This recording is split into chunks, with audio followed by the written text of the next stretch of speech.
that there is a path for me to trot, that God isn't making this thing up as he goes. I thought he was making it up as he went. That's why I prayed, so he could make it up my way. I prayed to abort the process. I prayed to speed it up. I prayed to get out of things that he wanted me to stay into. I prayed that I wouldn't have to endure some things that he wanted me to endure. I was working on the destination, but he was working on me. And sometimes he made me wait. He made me slow down and said, no, you skipped that step. Go back. Go back and do that again. If you skipped it with Jimmy, I'm going to send it back with Freddie. If you skipped it with Willie, you're going to have to go through it with Roger. If you skipped it with Sally, you're going to go through it with Susie, because all of these are tools that I'm using to work on you. I'm not preparing the blessing for you. I'm preparing you for the blessing. The blessing is already prepared. Oh my God. The blessing is already prepared. Eyes have not seen, ears have not heard, neither have entered into the heart of man the things that God has prepared for them that love it. Did you know your blessing is already ready? That is already in place, that God isn't fixing it up right now. It's already done, that the work doesn't have to be applied to where you're going. The work has to be applied to you, so that when you get where you're going, you can handle what you gotta handle. And so, God, help me preach the steps, the steps, the steps. Touch three people and say, the steps, the steps, the steps.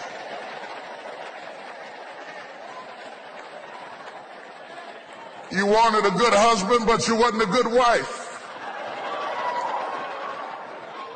You wanted children, but you wasn't a good parent. You wanted a good wife, but you wasn't a good man.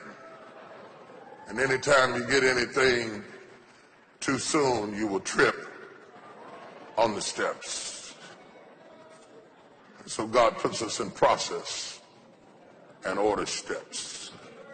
He does it by steps. Does everything by steps. Does everything by steps. Some young pastor had gotten a hold to some of our materials that we disseminate behind the scenes for our conferences. And they said everything is regimented. At 7 o'clock, the lights go up. At 7:01, the praise singers sing. At 7:15, it's in the hands of so-and-so. And they were amazed, because they were used to going to a church that had no steps.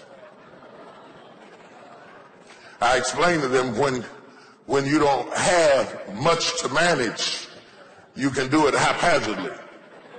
You can just call Sister Agnes out of the crowd and say, I see Agnes has come in the building, let's have Agnes come sing a solo. But when you have something massive to run, you can't run it in a haphazard way. Your structure has to be different. Your order has to be different. You can't move spontaneously. You have to move a little methodically and mechanically, so that you are prepared to handle it. You can't drive an 18-wheeler like you drive a Volkswagen. You can make a sudden turn in a VW, but if you're driving an 18-wheeler, you got to think before you get to the turn and start shifting down and moving into position, so that when you get to the turn, you are positioned to make the right turn. And if you weren't going to do much, God could jerk you quickly.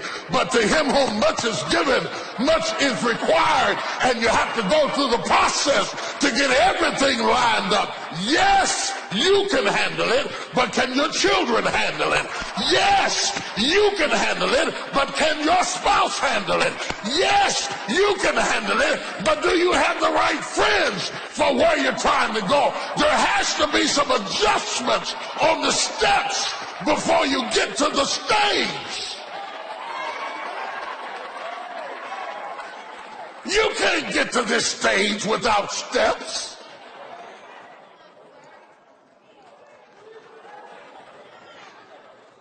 The steps of a good man are ordered by the Lord.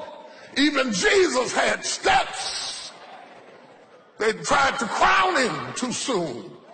And he disappeared because they were trying to make him skip the steps. He said, no, you can't crown me before you cross me.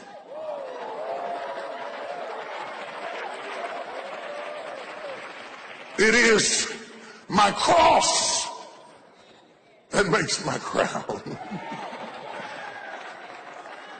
It is my agony that makes my ecstasy. It is my sickness that makes my healing.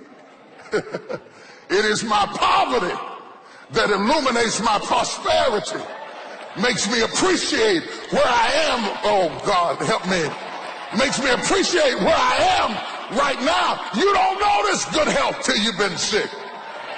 You don't even notice it. You don't even understand the words that are coming out of my mouth until you have been sick. You will never thank God for feeling good until you felt bad. You'll never thank God for your back, for your neck, for your head, for your kidneys, for your liver until it's been challenged. But after a while, you start thanking God for crazy stuff. Thank you, because I can see this morning